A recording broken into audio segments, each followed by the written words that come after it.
Fascist সরকার পূর্বাচল এরিয়াতে প্রায় 2 বিঘার উপরে সম্পত্তি এই ইসকনকে লিজ দিয়ে গিয়েছে।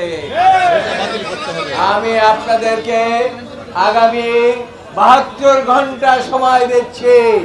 এই 72 ঘন্টা সময়ের মধ্যে এই ইসকনকে যে সম্পত্তি দেওয়া হয়েছে তাদের লিজ অবশ্যই আপনাদেরকে যদি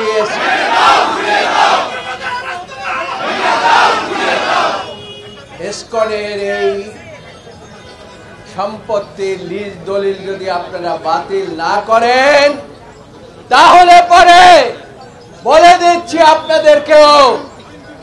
আপনাদেরকে আমরা এখনো সাহায্য করছি, সাহায্য করতে চাই। আইনজীবীরা সবসময় গণতন্ত্রের জন্য আপনাদেরকে সাহায্য করে। এই দেশের ছাত্র জনতা যে আন্দোলন করেছে আইনজীবীদের ভূমিকা আপনাদের স্মরণ রাখা উচিত এবং আপনাদেরকে বলে দিচ্ছি আপনারা সে কথা ভুলে যাবেন না। যদি ভুলে যান তাহলে পরে কিন্তু আইনজীবীরা বিগত দিনে সরকার পতনের জন্য যে সমস্ত আন্দোলন করেছে তার থেকে পিছিয়ে কোনো অবস্থায় থাকবে না। আপনাদেরকে সেই জন্য সতর্ক করে দিচ্ছি। আর একটা বলছি, ইসকন হচ্ছে একটা মৌলবাদ।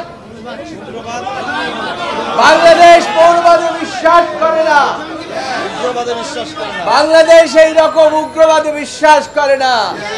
বাংলাদেশের মানুষ অনেক ভালো মানুষ, তারা স্বাধীনতায় বিশ্বাস করে এবং সার্বভৌমত্বে বিশ্বাস করে।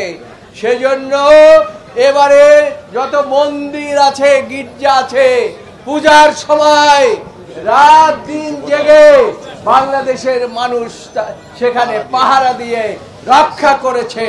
কাজেই বাংলাদেশের মানুষ কোন অবস্থায় মৌলবাদী হতে পারে না। আমি তাই বলবো বাংলাদেশের মানুষকে মৌলবাদী বানাবার কোন অবস্থাতে চেষ্টা করবেন না। তাই সরকারকে বলছে এই ইসকনকে বাতিল করেন। সেখানে ইসকন নামে কোন সংগঠন দায়িত্ব পালন করতে পারবে না। আর আমি আইনজীবী ভাইদেরকে বলছি, ওই যারা মাস্ক টাস্ক পরে আছে, আমি আপনাদেরকে কিছু বলবো না, আপনারা তাদেরকে সবাইকে চেনেন।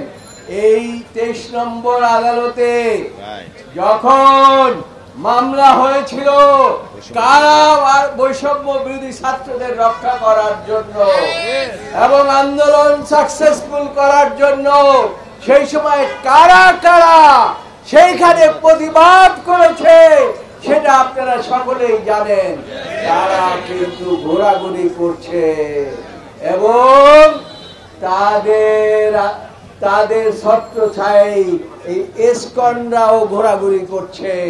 তাই আপনাদেরকে সে ব্যাপারে সজাগ থাকতে হবে, অবশ্যই ব্যবস্থা গ্রহণ করতে হবে।